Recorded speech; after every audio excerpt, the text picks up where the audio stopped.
인간은 무한합니까? 유한합니까? 어때요? 유한해요? 무한해요?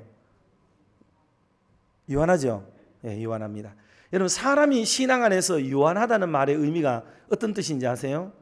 우리가 유한하다, 우리는 제한이 있고 한계가 있는 사람이다, 이거 고백하는 거거든요.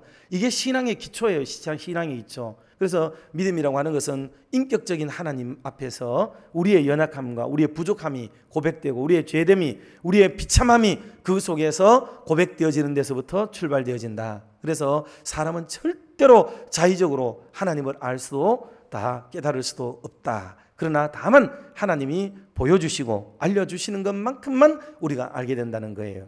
그런데 하나님이 우리에게 알려주시는 것은 두 가지의 방법이 있어요. 하나는 언어를 통해서, 하나는 행동을 통해서, 이 두 가지로 알려주시는 거예요. 언어를 통해서라는 말은 무슨 말이냐면 하나님은 늘 말씀을 먼저 하세요. 말씀을 항상 먼저 하시고 내가 이렇게 하겠다, 너희가 이렇게 되어야 한다, 항상 우리에게 말씀을 먼저 한다는 거예요.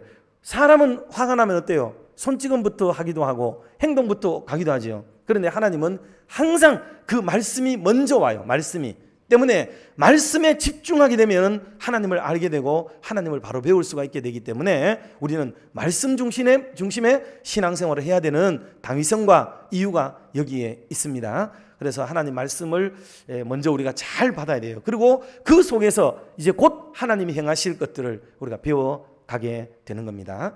그러면 이 하나님 말씀을 일컬어서 우리는 기록된 말씀이 있죠. 이걸 성경이라고 말을 해요. 왜 성경을 기록하느냐?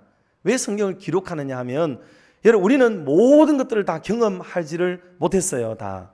그래서 믿음의 사람들이 먼저 경험한 사람들의 이야기들이 성경에 수록되어져 있으면 우리는 간접적으로 그 말씀만 보고도 하나님이 이렇게도 역사하셨고 이런 일도 있으셨구나라는 것을 알게 되면서 이후로도 우리의 삶의 신앙의 이 삶의 궤적을 추론해 볼 수가 있겠죠. 예측해 볼 수가 있게 되는 거예요. 때문에 이 성경을 통해 가지고 내가 경험한 건 아니지만은 다른 많은 믿음의 사람들이 경험했던 그 신앙의 여정들을 내 것으로 삼을 수 있고 이 위에서, 이 바탕 위에서 신앙생활을 할 수 있도록 해주기 위해서 기록된 성경이 우리에게 꼭 필요한 겁니다. 그래서 이 성경을 많이 읽고 이해하면서 원리를 깨닫고 이치를 깨달으면, 그리고 이 안에서 역사하시는 하나님의 운행의 방법들을 잘 이해를 하게 되면은 내 신앙에서도 이거를 적용해서 살아갈 수가 있게 되는 그런 좋은 믿음의 사람이 될 수가 있는 겁니다. 그래서 우리는 언제나 말씀 중심의 기초 위에서 신앙생활한다 하는 의미가 바로 그런 의미라는 것을 여러분 생각해서 진짜로 하나님 말씀의 근간을 이루고 살아가야 되는 거죠. 이런 성경을 가리켜서 뭐라고 말하냐면 계시라고 말을 해요. 계시. 그래서 이 계시라고 하는 것은 첫 번째로는 하나님의 나타내심이에요. 계시가 뭐냐? 계시는 하나님이 스스로를 나타내시고 보여주는 거예요. 하나님은 어떻게 우리에게 자신을 보이시는가 하면 두 가지로 보이세요. 하나는 일반 계시라고 얘기해요. 이게 자연과 양심을 통해 우리에게 보여요. 자, 성경을 직접 보도록 하겠습니다. 로마서 1장 20절 말씀 같이 한번 합독하겠습니다.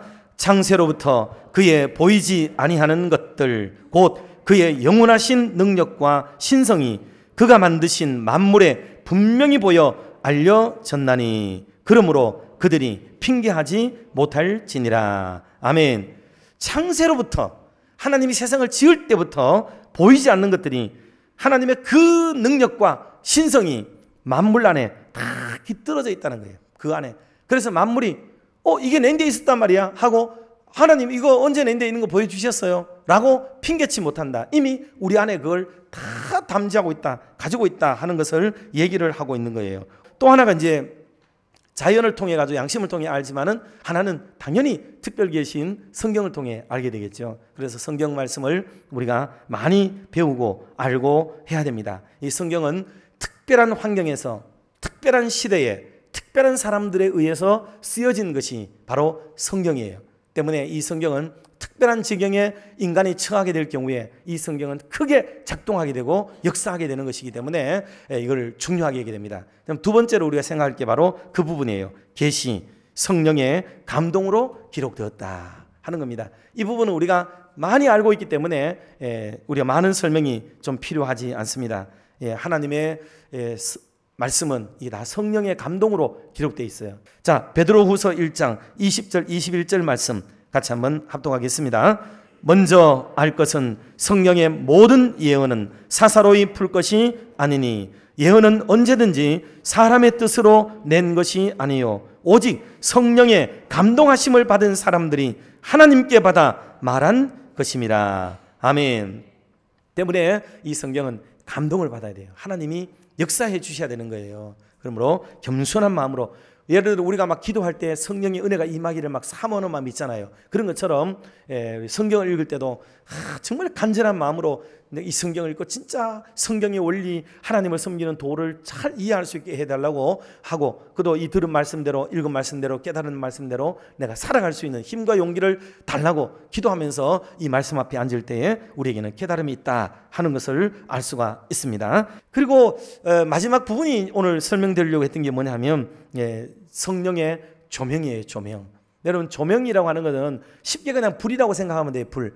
예를 들어 오늘 우리가 뭐 불을 꺼도 조금 낮이기 때문에 밝겠지만 캄캄한 밤이라고 생각해 보면은 불 꺼버리면 하나도 안 보이잖아요. 그런 것처럼 성령이 감동으로 기록되기 때문에 성령 하나님이 조명을 딱 비춰줘야 그게 보이고 읽혀지게 되는 거겠죠. 때문에 조명은 너무너무 또 중요해요. 조명. 그래서 성령이 조명해줘야 모든 게 투사가 되고 보여지게 되는 것이라고 생각하면 되겠습니다. 그래서 하나님의 기록된 말씀들을 깨닫게 만들고 알려주고 그렇게 하는 거예요. 성경만 보죠. 요한복음 14장 26절 말씀 같이 한번 합독합시다.